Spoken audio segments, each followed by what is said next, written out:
Kemudian yang kedua, melalui cerita bergambar yang ada di media Flipbook, nanti kalian dapat mengkonstruksi akhir cerita yang sesuai dengan imajinasi kalian dengan memperhatikan alur karakter tokoh, nilai-nilai serta pesan moral agar hasil karyanya tetap sesuai dengan makna dan konteks cerita aslinya sesuai dengan pemikiran kalian sendiri.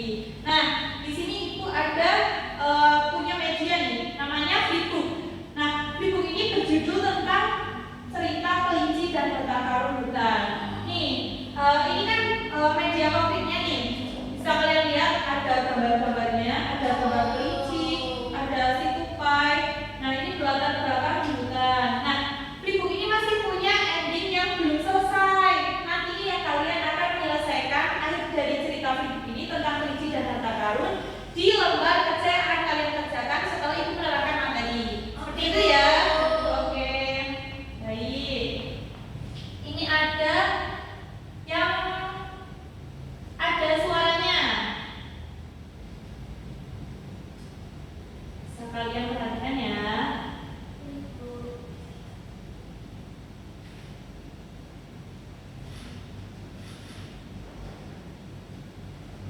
Kelinci dan harta karun hutan.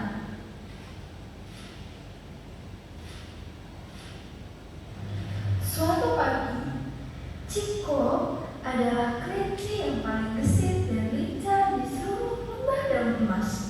Ia hidup sederhana dan bahagia, puas dengan hasil kebun wortelnya yang warna. Setiap pagi, ia berlari ke ladang, tertawa yang saat Ciko sedang memanen wortel kesayangannya, ia melihat Titi, si tupai sahabatnya, berlari tergesa-gesa sambil memegang gulungan perkamen tua yang busuk. Titi terlihat sangat gugup dan sesekali melihat ke belakang. Titi, ada apa?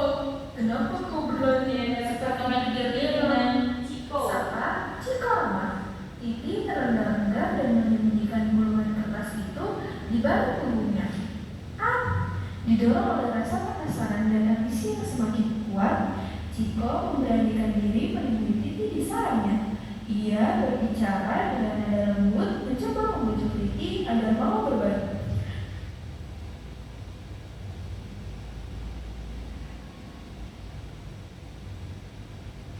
Nah, ini kan belum selesai nih ceritanya. Nanti kalian akan lanjutkan di lembar kerja yang akan Ibu bagikan setelah Ibu menjelaskan materi hari ini ya. Oke. Nah, tadi kan Ibu punya ini media ini. Ini namanya buku apa? Cerita apa? Fiksi. Nah, kalian udah pernah baca belum sebelumnya cerita fiksi?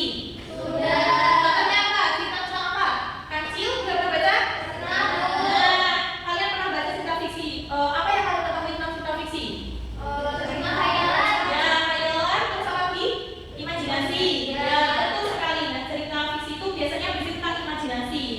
Nah, apakah kalian tertarik untuk membaca cerita fiksi? Iya, Bu. Kenapa? Banyak gambarnya. Oh iya, banyak gambarnya terus apa? Seru. Ya, betul sekali. Baik. Jadi, kita hari ini akan belajar tentang cerita fiksi, kemudian makna tersirat dan tersurat, serta unsur intrinsik dari sebuah cerita fiksi. Nah, apa sih cerita fiksi itu? Cerita fiksi adalah hasil dari imajinasi atau khayalan penulis yang tidak selalu didasarkan pada kejadian nyata. Nah, cerita ini biasanya berisi tentang imajinatif seorang penulis. Jadi siapapun bisa menulis cerita fiksi. Nah, seperti tadi cerita tentang kelinci dan harta karun itu adalah contoh cerita fiksi yang Ibu karang sendiri. Nah, contohnya nih, contoh dari cerita fiksi yang pertama ada dongeng, legenda, novel, cerpen, fabel, dan lain sebagainya.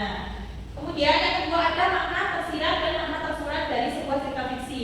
Sebelumnya, ada yang sudah tahu apa itu makna tersirat dan tersurat? Nah, makna tersirat dan tersurat yaitu kalau tersirat itu biasanya tidak tercantum dalam cerita fiksi. Kalau tersurat kan artinya tertulis. Nah, jadi tersurat makna tersurat itu biasanya tercantum dalam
di lembar kerja yang